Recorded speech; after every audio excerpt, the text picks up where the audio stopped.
Bolbol, sigurado nang maglalaro sa PBA, this Commissioner's Cup. SBP talaga ang problema, kaya nagkaroon ng issue kay Quentin Melora Brown at Kai Sotto. Nitong mga nakalipas nga na araw mga chong, ay pumutok yung balitang hindi makapaglalaro si Kai Sotto at Quentin Melora Brown this upcoming second window. Marami ang nagulat at nadismaya dahil kailangan na kailangan pa naman ng ating national team si QMB. Lalong-lalo na si Kai Sotto dahil hindi basta-basta yung makakaharap ng Gilas Pilipinas na New Zealand at Australia. Dalawang powerhouse team yan sa FIBA Asia. Pero nung naglabas ng statement yung kampo ni Quentin Melora Brown, ay lumabas nga na yung SBP o Samahang Basketball ng Pilipinas yung may problema. Dahil okay na okay at gustong gusto daw talaga ni Quentin Melora Brown na irepresenta ang ating bansa.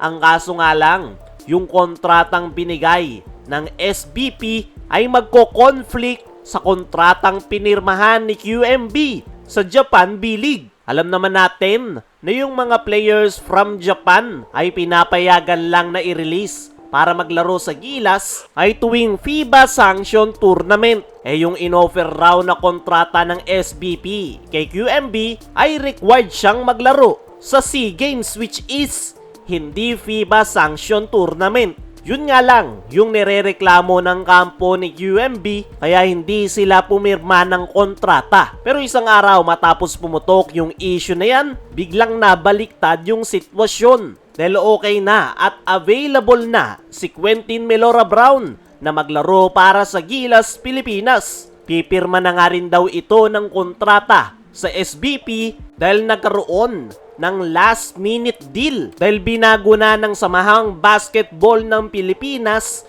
yung kontratang inoffer nila kay QMB. Sa tulong yan ng mga big boss. Para sa akin mga chong, SBP talaga yung pinaka-problema ngayon ng Gilas Pilipinas. Okay naman yung SBP noong mga nakaraan sa pamumuno ni Al Panlilio. Medyo nag-modernize yung Gilas Pilipinas, merong proper planning, real communication sa mga players, at long-term building. Hindi perfect, pero may progress na nangyayari.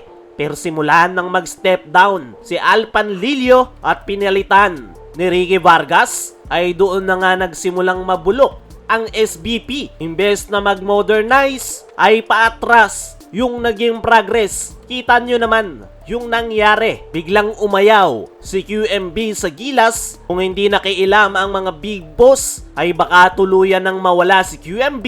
Si Kai Sotto naman ay hindi na-release at walang proper planning. Kaya naman nag-i-scrumming nga ngayon si Coach Tim Cone dahil ilang araw lang yung kanilang preparation bago nila kaharapin yung dalawang powerhouse team na New Zealand at Australia. Kaya naman malinaw na ang SBP o Samahang Basketball ng Pilipinas ang problema ngayon ng Gilas Pilipinas. Okay naman nung mga nakaraan may magandang plano, tuloy-tuloy yung progress, pero biglang bumalik yung problema ng Gilas simula nang mawala si Al Panlilio. Kaya naman, kung hindi masusolusyonan yung problema na yan ng SBP, ay imbes na mag-improve ang Gilas, ay pabagsak ang mangyayari. Samantala, ito namang si Bolbol, sigurado nang maglalaro sa PBA, this Commissioner's Cup. Ngayong araw nga mga chong,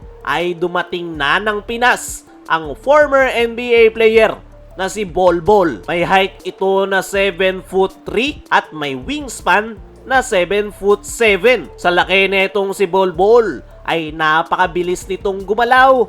Meron ding handles, kaya naman naka-jackpot ang TNT Tropang Giga sa pagkuha sa nasabing bigman. Para sa akin mga chong, maganda para sa PBA ang pagpasok netong si Bolbol dahil paniguradong marami itong mahahatak ng mga fans hindi lang sa Pilipinas dahil marami ring mga fans itong si Bolbol sa iba't ibang bansa. Mas mapapansin rin ang PBA dahil sa nasabing NBA player. Pero ang kaabang-abang nga dito mga chong ay kung ano ang ipapakita nitong si Bolbol sa PBA. Kayanin kaya niya yung physical game ng mga Pilipino?